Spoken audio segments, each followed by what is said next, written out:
In the 3rd year of marriage. The beautiful little bird raised by my husband outside appeared in front of me. When the young girl saw me, she was panic-stricken, like a little princess in a fairy tale, who knows nothing about the world. I took a sip of soup and calmly invited her out. Upstairs. Solomon strolled unhurriedly while leaning on the railing. When his eyes met mine, he smiled nonchalantly. Luna, perhaps you should try it too. Young and beautiful people are indeed different. I know he is just teasing. I know that he has always loved to trample on others' dignity under his feet. So I just bowed my head and smiled. Solomon doesn't know that I play even bigger than him. As soon as I start flirting, it's with the crown prince of the Beijing circle. When I returned from socializing, the sound of a spatula gliding came from the kitchen. The light in the bedroom on the 2nd floor was still on. Solomon and I have been married for 3 years. He has never entered the kitchen. At midnight, the nanny has already gone home. My footsteps paused. I walked towards the kitchen. When I saw the busy girl inside, I was not surprised. Only when I got closer could I smell the aroma of hangover soup. In her early 20s. The girl is as beautiful as a magnolia. The nightgown on her body didn't fit well. The hem almost touched the ground, and the apron around her waist wasn't tied properly. Perhaps hearing someone coming, she called out with a smile. Solomon, help me tie my apron. I obligingly stepped forward and tied a bow with the hanging ribbon. She smiled and turned around. Didn't I tell you to rest? The unfinished words were swallowed in her throat. The porcelain spoon fell on the marble floor, and small fragments brushed past my feet. The young girl's face turned pale. She stammered and called me. Luna. Miss Luna. My gaze fell on her neck and shoulders. A series of red marks showed what a good mood my husband had just been in. I smiled and asked peacefully. For the hangover soup. Can you share some with me? I can't quite remember when my marriage with Solomon started to deteriorate. I only remember that the first woman who came to find me was his former secretary. She showed up unexpectedly. As soon as I opened the door, I saw 2 people intertwined on the sofa that Solomon and I had chosen together. When she saw me looking over, she pretended to be surprised and ran away. Her acting was so bad that if she were thrown into the entertainment industry, she would be hidden away for 50 years. I knew that Solomon was so drunk that day that he was unconscious. I also knew that she just wanted to take a big gamble while he was drunk. So later when she was fired by Solomon, I wasn't surprised. I have always had a good memory. At a glance, I recognized the girl opposite as Blair. Someone I met 4 months ago. That day when I drove to Solomon's company. In the pouring rain, Solomon picked her up by the waist. The subordinate beside him held an umbrella for them. I watched Solomon put her safely in the car. That scene was as beautiful as an idle drama. I took a sip of the hangover soup in the bowl and looked infuriately at the person standing by the table. Blair lowered her eyes. Her hands clasped together, and her fingertips were so forceful that they turned a little white. I spoke to chase her away. It's getting late. She was like a frightened rabbit, and suddenly looked up. I'll leave now. Miss Luna. Obedient, sensible, and knowing the current situation. No wonder Solomon kept her by his side for so long. She didn't say that she wanted to go up and take another look at Solomon. Nor did she say that she wanted to change into another set of clothes. She just obediently took her phone and walked towards the door. Halfway there, she suddenly turned back. Miss Luna. For the hangover soup. Please remind Solomon to drink it. Otherwise, when he wakes up tomorrow morning, his head will hurt again. I nodded and agreed. The moment the door was closed, the person in the bedroom slowly came out. Solomon's pajamas were loose and sagging. Most of the buttons were undone, revealing the beautiful muscle lines inside. I took a look and infuriately shifted my gaze away. You heard it. So I don't need to remind you. He responded and went downstairs while leaning on the railing. I haven't seen Solomon completely exposed for a long time. There have always been beautiful women around him. I haven't had a turn even after a whole round. The relationship between husband and wife is on the verge of collapse. Luna. He called my name in a low voice. His voice was gentle. I looked up. He looked at me and smiled. Perhaps you should try it too. Young people are always different. 3. I looked at his calm face and vaguely remembered the day of our wedding. Everyone had smiles on their faces and congratulated us on growing old together. Only my friend was expressionless the whole time when she was arranging my skirt in the dressing room. At the moment when the staff invited me to enter, she reached out and tucked a strand of hair by my cheek. Luna, she said softly. Welcome to the quagmire. Marriages in wealthy families are more like exchanges of interests. My marriage with Solomon on the surface is more like a commodity on display in a shop window. Passersby will admire it as a perfect match. But no one thinks about what kind of inferior materials the black-hearted merchant has used under the exquisite appearance. Under the cover of money and power. True feelings seem so unremarkable. I just didn't expect that it would be my husband who would persuade me to cheat. For the phone placed on the table vibrated. I looked down and saw a message sent to me by the young man. Solomon sat down opposite me. I got up and wiped my mouth with a tissue. I have something to do. I'm going out for a while. He responded faintly. There were not many cars in the middle of the night. I drove all the way to the location Howard sent me without any obstructions. There were still quite a few cars in front of the bar. 4 or 5 young people were gathered together, not knowing what they were talking about. I spotted Howard standing under the street lamp at a glance.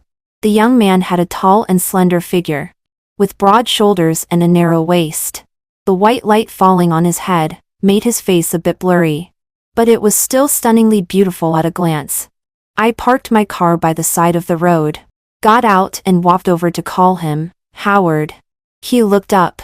Before he could speak, a girl suddenly rushed out from behind him and stood between us. The strong smell of alcohol made me frown. The girl stretched out her hand and pushed me hard with great strength. Her tone was unyielding. Hey. Where are you from? At such an old age. Are you still hitting on a kid? I am only 25 this year. It's just that after staying in the Vanity Fair for a long time, it's inevitable to be tainted with some adult cunning. There is a clear distinction between me and students who haven't entered society. She looked me up and down and said in a contemptuous tone, You don't think Howard will like an old woman like you? Do you? I raised my eyebrows. Before I could speak, the person behind me grabbed her wrist first. The girl felt pain. 7 points of drunkenness sobered up to 3 points. Howard. She is my senior sister. Howard's voice was a bit chilly at night. The girl was stunned for a moment. Then she immediately lowered her head and apologized. I'm sorry. I didn't. I don't need you to interfere in my social circle. Classmate Xiao. We are not that familiar to this extent. He let go and said inferently, Perhaps you still need to find a teacher to teach you what courtesy is again. The girl's face instantly turned pale. I could almost hear the sound of a young girl's heart cracking. TSK. So pitiful.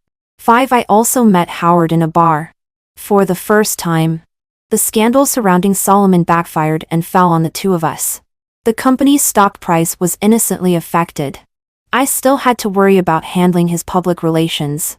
Under the feeling of boredom and frustration, I came to the bar alone for entertainment. The front desk was bustling with people. The bartender teased me with a smile. Maybe a Prince Charming will descend from the sky and save you from the fire and water. I didn't deny it. I got up and went to the toilet. When I came out, I happened to run into a confession scene in the corridor. Amidst the deafening music, I heard the girl at the corner shout with the loudest voice in her life, I like you very much. Can you let me be your girlfriend? I couldn't hear clearly what the young man said. I poked my head out to watch the gossip, but I saw the girl run away with her head down. The moment the young man turned around, I saw his face clearly. Howard. The prince of the Beijing circle who was born with the purest golden spoon in this world. As a businessman, my thinking was so keen that I made a decision in an instant. I stepped forward and gently patted his shoulder. Master, I am different from those women. I am a married woman. The prince was shocked. 6. The Prince Charming who descends from the sky can not only save Cinderella, he can also heal the tattered heart of a young woman. After all, if I can cooperate with Howard's family, getting orders worth hundreds of millions will be a piece of cake. Pleasing the prince is much easier than pleasing those shrewd old foxes in the business world. After graduating for many years, I have the nerve used my teacher's connections and cared for the prince under the guise of being a senior sister and junior brother. When I was young, pleasing girls was my forte. Whether it was sisters, aunts, female teachers, or any gentlewoman, they were always especially easy to soften their hearts. But Howard was invulnerable. He accurately blocked every temptation of mine and put all my kindness under the high-sounding definition as senior sister and junior brother. Just like today, out of care for my junior brother, I came to the bar to pick up the drunk him. 7. When I started the car, Howard had already sat in the passenger seat. Thank you for your trouble. Today I leaned sideways, reached out and pulled open the seat belt above, and bent down to fasten it for him. His breathing paused. He held his breath a little and didn't speak anymore. I could almost smell the faint smell of alcohol on him. Looking up, I met his eyes. Our noses were almost touching. I teased him. Why don't you speak? Howard was on the verge of exploding. Immediately, he reached out and pushed me away. Too close. The prince's ears turned red, like a fluffy ragdoll cat in winter. Luna, can you talk properly? I leaned back on the driver's seat, put my hand on the steering wheel and replied seriously. You stood up for this old woman. I have nothing to repay you. I can only repay you with my body. Luna. The ragdoll cat exploded. I responded calmly. What's your order? Master? The prince frowned. The prince shut up. The prince was unhappy. After a long time, I finally heard him utter a sentence. You are not old. Do I still have to repay you with my body? The person in the passenger seat didn't reply for a long time, taking advantage of the few seconds when the red light stopped. I glanced at Howard. The young man propped his face with his hand, half closed his eyes, and his gaze fell on my hand. The diamond ring on the ring finger reflects a brilliant light. An obvious wedding ring. Solomon's one has long been lost and I don't know where it is. But I still wear it all the time. Most people in the circle don't like to wear wedding rings very much. Love and loyalty seem to have nothing to do with their nominal marriages. So I am naturally regarded as an oddity. At first, they laughed that Solomon might become the next henpecked husband. But I never made a fuss. So later they envied again and said that Solomon was very lucky to meet a wife who loves him so much. Loving so deeply that even the wild flowers outside are tolerated. At the second when the traffic light turns from yellow to green, I heard Howard's calm voice. I don't talk to married women. 8. The next day, I met my good friend Yvonne at the auction. She looked at the dark circles under my eyes and was merciless. Finally. You are willing to look for someone? Still? You should pay attention to your health. No. I went out to be a driver for someone in the middle of the night. Yvonne looked me up and down twice and said thoughtfully. Why do I think? The crown prince's level is quite high. I remained non-committal. I took a fancy to the ruby necklace at today's auction and planned to take a picture of it. Then it could be delivered to Mrs. Howard tomorrow. Being sociable and catering to others' interests is a required course for every qualified businessman. I am only here for it today. The staff on the stage brought up the last treasure. That intricate and exquisite necklace is shining and dazzling under the light. I was not in the mood to listen to his introduction. After the starting price was announced, I immediately raised my sign and made an offer. The auctioneer read out my offer. Someone in the venue immediately raised the price, inching up. 3 million. 3,200,000. 3,500,000. I thought for a moment and raised my sign again. 3,800,000. No one answered. Is there anyone else who wants to raise the price? The auctioneer said, 3,800,000 for the first time. 3,800,000 for the second. 4 million. Someone suddenly spoke up and interrupted him. I subconsciously looked in the direction of the sound. Solomon was sitting there. The sign in his hand was not put down. With his other hand, he put his arm around the girl beside him and looked at me with a smile. When Blair saw me looking over, she was a little frightened and shrank back into Solomon's arms. I withdrew my gaze. 4,200,000. 4,300,000. 4,400,000. 4,500,000. Solomon seemed to be competing with me and kept raising the price. The people in the venue looked down and minded their own business, quietly watching the drama of a wealthy couple breaking up. I had a headache. I got up and went to Solomon. I remember you don't have the hobby of collecting jewelry. He curved his lips. I just suddenly think that necklace matches Blair very well. I looked at Blair. She met my eyes, bit her lower lip, and her eyes were a little red. Miss Luna, that necklace is very beautiful. Solomon shrugged, and his peach blossom eyes slightly rose. I withdrew my gaze. The calmness I had maintained for many years was almost on the verge of collapse at this moment. Solomon loves to watch women fight.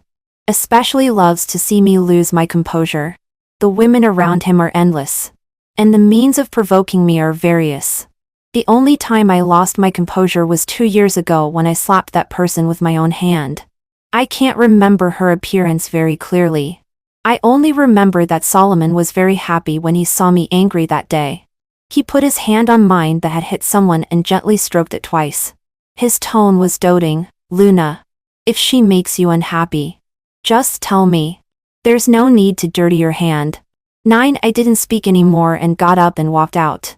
The auctioneer in the venue finalized the deal and determined the destination of that necklace. I stood at the door and watched the staff guide Solomon and Blair to pay for the necklace. At the moment when Solomon handed out his card, I suddenly felt in a good mood. I lowered my head and sent a message to the note. AAA Prince of the Beijing Circle. Brother Howard, where are you? Howard replied quickly. Laboratory. I looked at the time and thought for a while. Didn't you have dinner again? The typing in the chat box changed for a long time, but no complete message was sent. So I took the initiative to send another message. Zhao's private cuisine. Wait for me. I'll be at the school gate in about 40 minutes. When I put away my phone, Yvonne looked at me. Are you delivering takeout for the prince today? I nodded. She wanted to say something but stopped. I smiled. Yvonne, I said. I am a businessman. 10. The time was just right for me. Howard was standing at the school gate. Properly. Like a sentry on guard. There is a kind of cute dullness.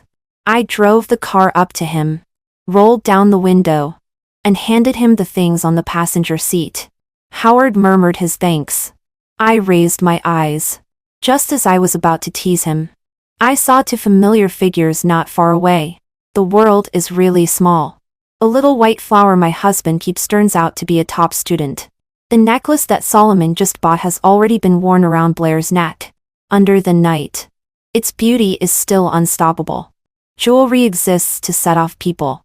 The young girl is too immature to hold up such gorgeous jewelry. Instead, she has become an accessory to the necklace. My idiot husband. In her early 20s. In the prime of her life. She doesn't need any embellishment and is already stunningly beautiful. Howard looked over in the direction I was looking. Solomon had his back to us, so only Blair's appearance could be seen. She is very beautiful. I withdrew my gaze and looked at Howard with interest. He turned his head, met my gaze, and his eyebrow twitched. My husband likes this type very much. I looked at Howard. I don't like this type. Howard blurted it out almost immediately. The two sentences collided in my dread. I was stunned for a second or two, and then laughed mischievously. The crown prince's face flushed instantly, and he covered his face with his free hand. I became interested. Then what type do you like? Howard's skin is extremely thin, like a snow-charming woman filled with too much strawberry jam, making people want to pinch it. Young master? Luna. He took a breath. The redness on his ear hadn't faded yet. He put down his hand and looked at me. What do you mean by your husband likes this type? Defining one's own type is somewhat difficult. But obviously, I and Blair are definitely not the same type. Liking Blair's type. What else could it mean? I didn't answer him. I just waved my hand with a smile. Go and eat. It's getting late. Howard frowned as if he was a little unhappy. After a while, he just sighed. Are you free next Friday? Why? I became interested again. Young master, are you ready to take the first step in a forbidden love? Luna. He gritted his teeth and called my name. His ears flushed. Just want to thank you for your care and invite you to a meal. Just the two of us? Yes. Food and sex are the great desires of human beings. Eating alone with a man and a woman. Little master, you have impure thoughts. I reached out to pinch Howard's face. He couldn't avoid it in time and was poked in the dimple by me. He jumped away as if burned. So reckless, like a child. If you're not free, then forget it. Howard looked away from me. His tone awkward. Of course I'm free. I smiled. See you on Friday. 11. I thought Blair would come to me. I didn't expect her to come so quickly. When the text message was sent to my phone, I was processing documents. After receiving the message, I pushed the document to Asher. I'll be back in about half an hour. You preside over the first 5 minutes of the meeting. She nodded and agreed. I went downstairs, drove to the coffee shop chosen by Blair, which was not far from Solomon's company. When she saw me, she immediately stood up. Miss Luna. I nodded. She smiled. I remember you don't like coffee. So I ordered fruit tea for you. Is that okay? I nodded. You said you had something to tell me. What is it? Blair looked at me. Her eyes gradually reddened. Then she lowered her head and touched her flat lower abdomen. Miss Luna. I'm pregnant. I didn't have a father since I was a child, and grew up in a single-parent family. I know that if a child doesn't have a father, her growth will be much more difficult than others. Miss Luna. I hope that my child can have a complete family. I took a sip of fruit tea. I remember Solomon has always been very careful with contraception. Having no illegitimate children is also a major reason why I have tolerated him until now. Blair's tears fell on the table one by one, like stars in the sky. It's me. I didn't take the medicine that day. Miss Luna. She looked up at me. A beauty in tears is so heartrending to look at. It's my fault. I really love him so much. Miss Luna. In this life, I will only love Solomon. I always thought Solomon was stupid. And the woman he keeps outside is also stupid. Just when I started to find Blair more pleasing to the eye, I realized that she is still a fool. I watched her cry coldly and glanced at the time. I felt that it could end earlier than half an hour. Miss Blair. I called her calmly. Do you know why I came to see you today? She was stunned for a moment. Her eyes were red, like the jade rabbit in the sky. Extremely pitiful. My time is very precious. Originally, I didn't want to get involved in Solomon's love debts. In the past, there were many people who sent me messages. I treated them all as junk messages. But you are different. You are very beautiful. I rarely praise others' appearances. But she is indeed a rare beauty. So beautiful that I am willing to spare half an hour for her. After all, a beauty is always pleasing to the eye. I took out a piece of paper, got up, put it on her face, and gently wiped away the tears from the corners of her eyes. Please, with your face, make Solomon divorce me. Okay? 12. The day Howard came to pick me up, he drove by himself. I looked at it several times outside and was instantly overwhelmed. I'll fight with you rich people. Calculating with people in the business field every day is still not as good as the young master who has everything as soon as he is born. Howard was a little amused. Don't you calculate yourself? I hesitated for a moment. Can I sit in the front passenger seat? Will sitting in the back make you look like my driver? Sit in the front passenger seat.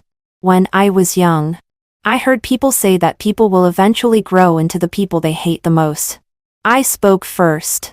Howard replied to me while driving. Then what kind of people do you hate? The rich. The restaurant booked by the young master is very atmospheric. We sat down by the window and chatted casually.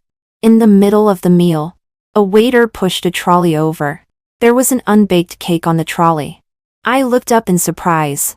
The young man met my eyes and smiled. Happy birthday. I don't know what to give you, so I just invite you to have a meal. I smiled. I know that people in the circle are all shrewd. And I also know that Howard's special status means that he must be very scheming. He may not fail to see my ulterior motives. The best way to bring two strangers of different genders closer is an ambiguous relationship that is ambiguous. But Howard can always step on the edge of that red line when being close, neither advancing nor retreating. It's not that he doesn't know what to give. It's just that compared to a gift that can exist for a long time, a meal can put our relationship in the right position. But why? If you hate someone, you can stay away. The identity of the young master means that there are very few people in this circle who can restrain him. I took a bite of the cake. Before I could speak, the lights in the restaurant suddenly flashed. The piano music in the center also became extremely romantic. Several waiters were holding flowers and pushing out a big cake with two lifelike little people inserted on it. I rested my chin on my hand and heard the waiters saying words like commemorating happiness, being happy, and loving each other until old age to the couple at the next table. It was very grand.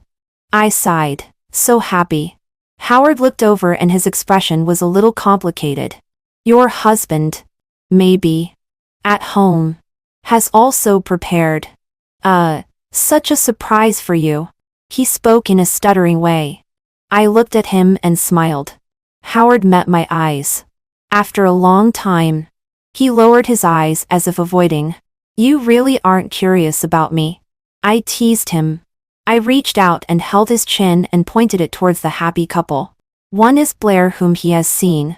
The other, well, my husband is right there.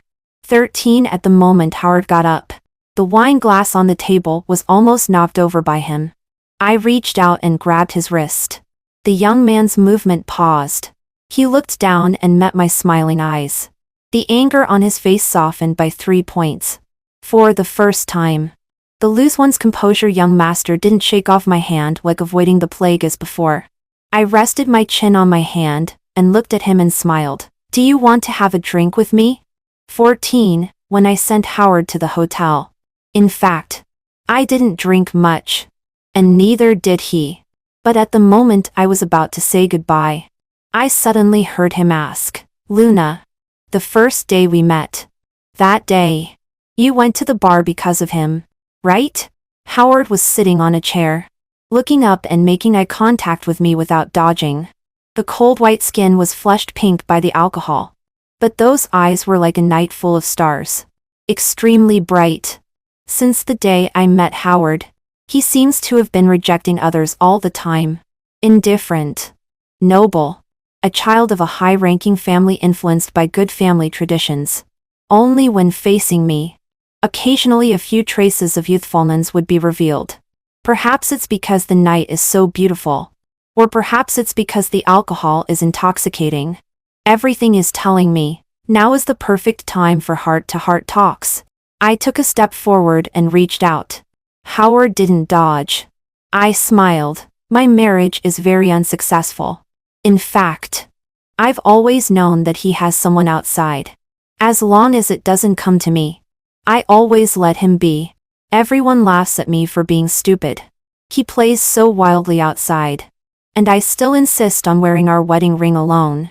The day I met you in the bar, the news of him going on vacation with someone else was released. Clearly it was his birthday. I was still stupidly thinking of waiting for him to come back and celebrate his birthday together. Unexpectedly, he already has someone to celebrate.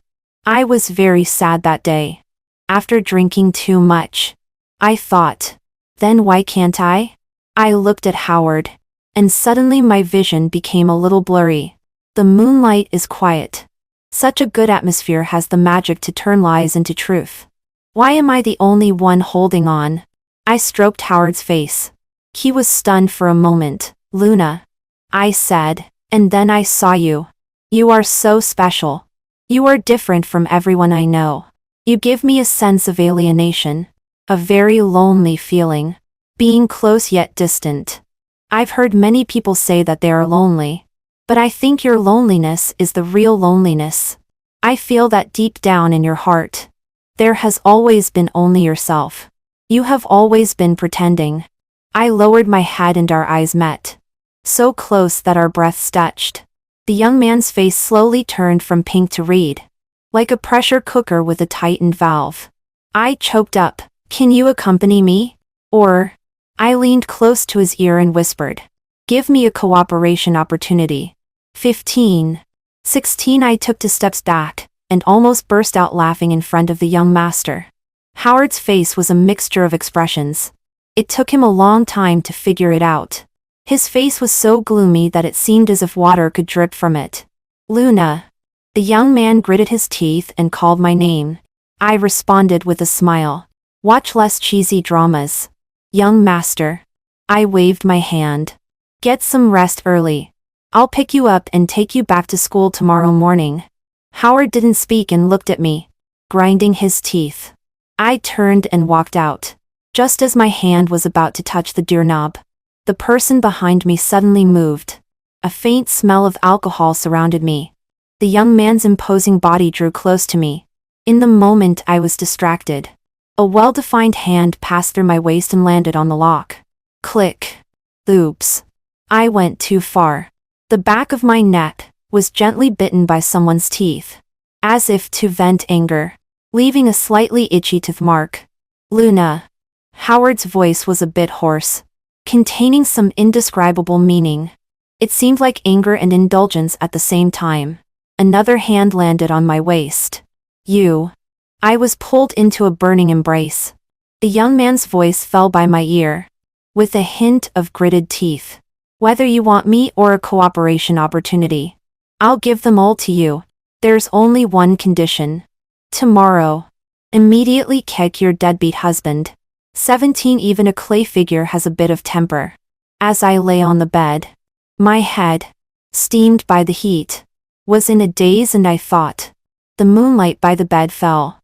I curled my fingers, trying to grasp something, but someone with sharp eyes saw it and took the opportunity to squeeze into my fingers. Interlocking our fingers. The ringtone suddenly rang in the quiet night. I shook off the hand holding me and reached for my phone. A note on the screen made my muddled brain a bit clearer. Solomon. My husband finally seemed to remember that today is my birthday. And up to now, I haven't gone home yet. Just as I was about to throw it aside, Howard pressed the answer button first. Solomon's voice suddenly appeared. Luna? Why haven't you come home yet? Go home your ass. I answered in my heart. The naughty jerk secretly exerted force and scattered the words in my mouth. The good-for-nothing was extremely sensitive in this regard. Luna, what are you doing? Just as I was about to speak, Howard suddenly pressed the end call button. Solomon's roar came to an abrupt halt. I looked up at Howard. The young man lowered his head. I covered his mouth with one hand. Judging from the condition you offered, I thought. Such a classic plot. TSK. I curved my eyes. Young master. I didn't expect you to be a cuckold. I was bitten on the palm. Howard broke free from my hand and bit my shoulder. Luna. The young master's tone was gloomy. I'm a pure love advocate. 18. Sometimes it's a mistake that young people have too much energy.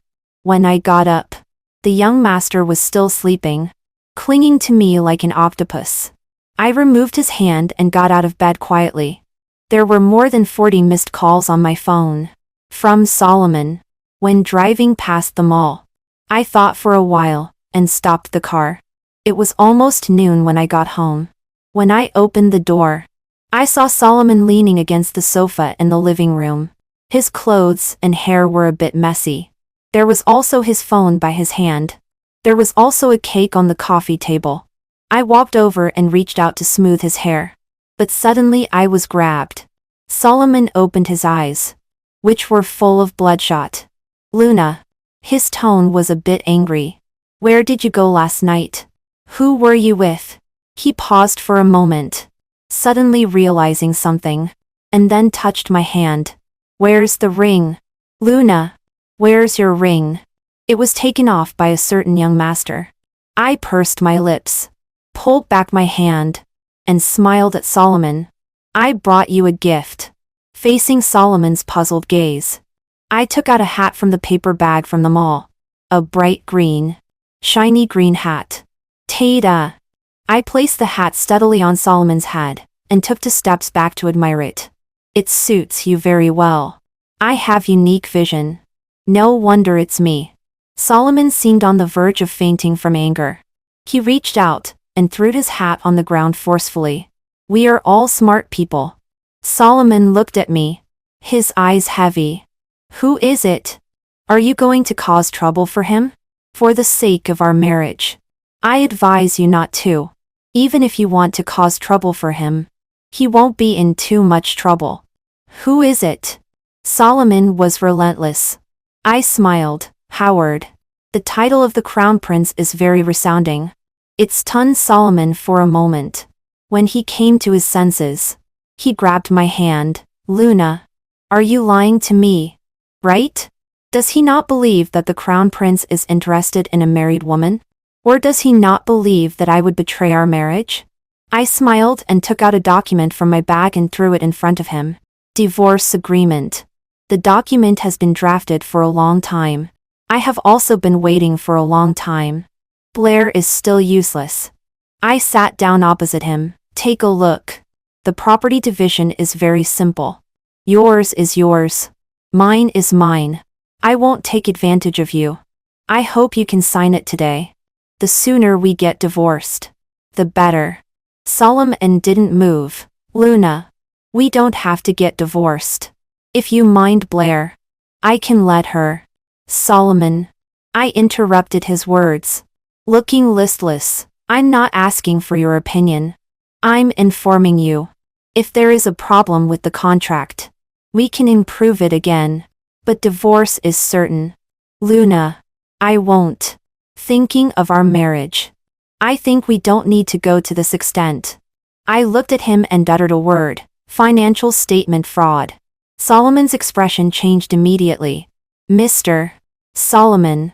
I smiled. You don't want the media to know about this. Do you? 19 Solomon took the divorce agreement when he went to the company. I know that this matter is basically almost certain. When I had free time to look at my phone, I found that I had been bombarded with text messages again. Where are you? Have you gone to the company? Are you busy? Is there any urgent matter? Why did you leave so early? Why didn't you call me when you left? I want to have breakfast with you. Are you going to renege on your promise? Crying kid head. JPG. I took a picture of the green hat on the ground and sent it over. I went to give a gift early in the morning. The crown prince. Awesome. 20 Solomon's company has a serious shortage of funds. An executive has transferred a large amount of funds. Once such a thing is exposed, his company is in jeopardy. Although old enterprises have their background, they can't withstand his nepotism. That executive is more or less related to Solomon. He doesn't dare to hand the person over. He can only think of ways to make up for that shortfall in secret. I'm afraid that if Solomon is in a hurry, he will drag me down without caring about his reputation. During the cooling off period for divorce, I still live at home and go to work as usual every day. But in order to annoy me, Solomon brought Blair back. The two of them are affectionate with each other at home every day. Occasionally, my gaze will fall on Blair's lower abdomen. After more than a month, nothing can be seen yet. Blair will dodge when she meets my gaze. I know she still doesn't dare to tell Solomon. On the day when the period expires, it is a sunny day. I took Solomon's car to the Civil Affairs Bureau. In those dozen or so seconds when waiting for the red light, the atmosphere in the car was so quiet that it was a bit depressing. Solomon suddenly spoke. There was no confrontation or sarcasm. Luna, if I didn't find someone from the very beginning, Would we? Could we have gone on forever? In fact, Solomon and I once had a period that could be called happy. Perhaps it was 3 months. Or maybe even less. I can't remember clearly. Since the first woman, there have been constantly beautiful women around him. The first time I bumped into him, after he woke up drunk, he smiled at me. Still gentle. Luna, he said, I hope you won't say anything that spoils my mood. I looked at him and smiled, suppressing the slight restlessness in my heart. I didn't ask who that woman was. Nor did I ask why he did this. I just said, don't drink too much. It's not good for your health. Probably people are always prone to reminiscing when they are about to lose. It's not really regretting the past. If he could do it all over again, he would still make the same choice. I didn't answer. 21 the moment I got the red book. My heart was completely at ease. When I walked out the door, Solomon paused for a moment. Luna. Yes. I suddenly spoke. Solomon was stunned. I looked at him with a smile. Yes. If you hadn't looked for someone else. If it had always been just the two of us together. We would have grown old together. Perhaps we would have had a clever daughter who would inherit our company. We could be hands-off bosses and travel the world together. Perhaps in the end, when we are old and feeble, we would look at each other, calmly making a promise for the next life. I took a step forward, my eyes curving. I reached out and touched Solomon's tie. Just like when we were first married. I tied his tie for him. Solomon's expression was slightly touched. Luna. But you won't. I took a step back, avoiding his hand that wanted to touch me, and looked at him coldly. You won't. Solomon. I know you are hypocritical, selfish, conceited, promiscuous, irresponsible, and high-sounding. His face darkened little by little. I know you too well. Solomon. That's why I married you. I smiled. Rejoice. As soon as we divorce, you discover the true vicious and cold-blooded nature of your ex-wife. Solomon took a step forward and reached out to brush the hair by my cheek. His tone was gloomy. Luna. He said. People like you will never gain the true hearts of others. The former lover lowered his head and murmured, uttering the most malicious curse in the most affectionate tone. But who cares? Losing love is like a fish losing a bicycle. Suddenly, a harsh honking sound rang out on the roadway. I turned around and the young master was sitting in the supercar with a displeased expression. I took a step back and waved at him, sincerely bidding farewell. Goodbye. 20 to seeing me come in. Howard leaned over to fasten my seat belt. The young man stiffened his neck and didn't look at me at all. I bit his face. The young master was startled and almost hit his head on the roof, his earlobes turning red. You. Imitating you. I smiled. Jealous? The young master's tone was sour. You're divorced. Yet you still tie his tie. I kissed his face. Don't worry. There's no love left long ago. Howard looked up, looking at me eagerly. Like a little dog, who is sulking secretly but especially likes humans. I took out my phone and called Solomon's old rival. Since I promised Solomon not to tell the media, then whether others tell the media or not is beyond my control. 23 The news of Solomon's company was exposed, and rumors of the company's decline were rife. Solomon was extremely busy but refused to admit it to death. It wasn't until one afternoon when Asher knocked on the door of my office. She had a look of joy on her face. General Manager Luna. Their company has issued new shares. The fish has taken the bait. 20 For people who don't want to see each other again, don't bid farewell when they part. Solomon's company survived the first general meeting of shareholders amid public opinion. The company's conference room is clean and bright. Standing by the floor-to-ceiling window, one can see the people in a hurry below at a glance. I admired the beautiful scenery for a while and sighed deeply. The world is really a huge pancake fruit. The young master who insisted on coming along while wearing a mask and hat. I'll buy one later. Footsteps came from outside. The shareholders entered in a hurry. when the last footsteps sounded in the corridor. So familiar. Just like many years ago when we weren't married yet, and when he heard that I had come to look for him at the company. That person was also like this. Hurrying along. The secretary outside the door said softly, "General Manager Solomon. The person sitting in the main seat is the largest shareholder. This time they bought." The pulley of the swivel chair turned, making an almost inaudible sound on the thick carpet. I turned around, put my hands on the conference table, and looked at Solomon with a smile, looking completely at ease. "Long time no see. Solomon.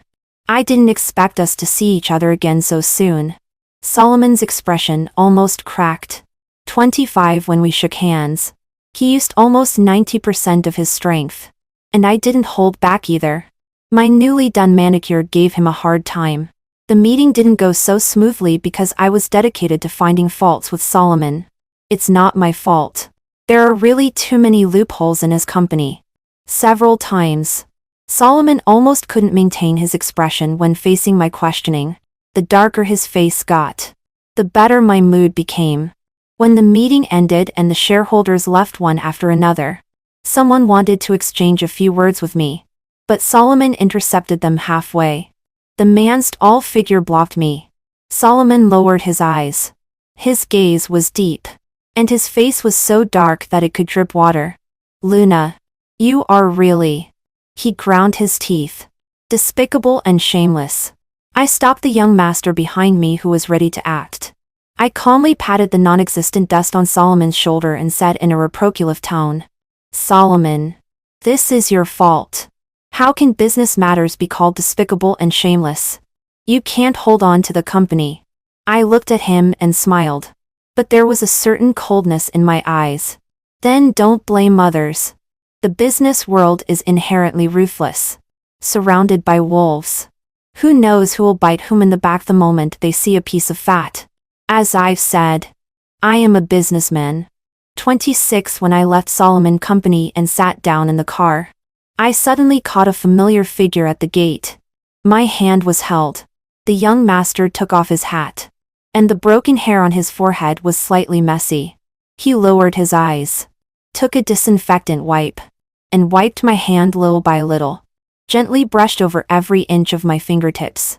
Outside the car window, the beauty was in tears like a pear blossom in the rain. It was stopped at the gate by the security guards. Blair was much haggard. Even so, there was an almost broken beauty. "Please, let me in. I just want to say a few words to the general manager of Solomon. I won't take long. Please." That beautiful face was full of tears. But the security guards were unmoved. "Miss, we can't let you in without permission. Please let me in and see him." Blair followed their movements, and was almost about to kneel down. Suddenly, the censored opened, and Solomon stepped out. His expression gloomy. Blair's movements froze. Immediately, she got up and threw herself at him. "Solomon! Solomon! Why won't you see me? Did I do something wrong?" The security guards reacted and immediately went to block her. "Miss, don't be like this." Solomon stood there. His eyes swept across her face, unmoved. "Next time, I don't want to see her at the company gate again." "Solomon, you can't do this." Blair gritted her teeth. "I'm pregnant with your child." Solomon's expression remained unchanged. "If you're pregnant, have an abortion. Of course. If you want to be a single mother, it's up to you." Blair seemed to have her last ounce of strength drained. She didn't struggle anymore but stared blankly as Solomon got into the car, leaving her alone, in a state of despair. I watched this farce to the end and closed the car window. "Let's go." 27 The car stopped at the company gate. I reached out to unbuckle my seat belt, but my hand was pressed down. Someone leaned over and covered my lips, with a kind of tenderness that couldn't be dodged.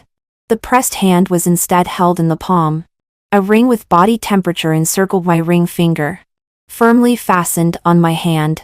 When we separated, the young master's earlobe was like a jade of rosy powder. I spread out my hand and admired it, and found that it was a pair of wedding rings.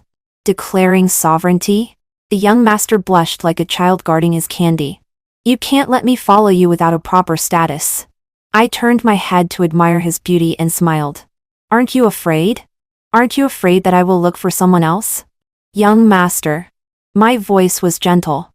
Businessmen value profit and are indifferent to parting. Howard looked into my eyes. Unflinching. In his eyes, a small me was reflected. He laughed and calmly countered. Will you? Hard to say. My moral bottom line has always been flexible. It rises when faced with high standards and lowers when faced with low ones. Then what should we do? The young master said in a low voice, seemingly distressed. Fortunately, I have a lot of money. I was almost amused. My eyes curved. The young man's hand was held by me. On his jade-like knuckles, the pair of wedding rings identical to mine sparkled. I lowered my head. Kissed that ring. Then I will repay you with my body. Epilogue. Dog knows when Howard was in the second year of junior high school, and was pulled by a friend to watch a high school competition. The women's 800-meter final was in full swing, and a circle of people at the finish line were chattering. His friend took him and squeezed into the front row. Amidst the deafening cheers, one name was particularly prominent. Luna. Howard raised an eyebrow and asked his friend, "Who is Luna?" His friend pointed at the girl running in the front. "Look. It's her. You don't even know her?" Howard countered. "Do I have to know her?" His friend touched his nose. "Not necessarily. It's just that she is very famous in school. She is always in the top 3 in grades. She is also in the school student council. She is beautiful, and is said to be very nice." Howard was non-committal. The shouts around grew louder and louder. The girl running in the front was getting closer and closer to the finish line. Howard looked up and met the girl's smiling eyes in the sunlight. The ponytail at the back of her head swayed. Luna's face was flushed because of the heat. A kind of fruit subconsciously popped into Howard's head.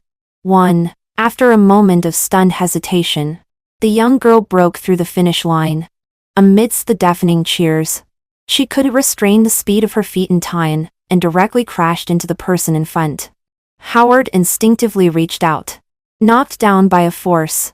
But fortunately, the precious champion of the 800-meter race was caught firmly in his arms. The warm and soft touch on his chest was more sensitive than the pain of a scraped elbow.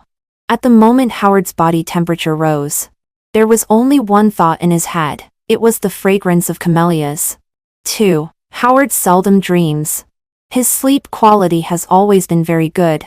So when he woke up with a start from his bed, he was almost scared into a cold sweat. The content of the dream was not terrifying.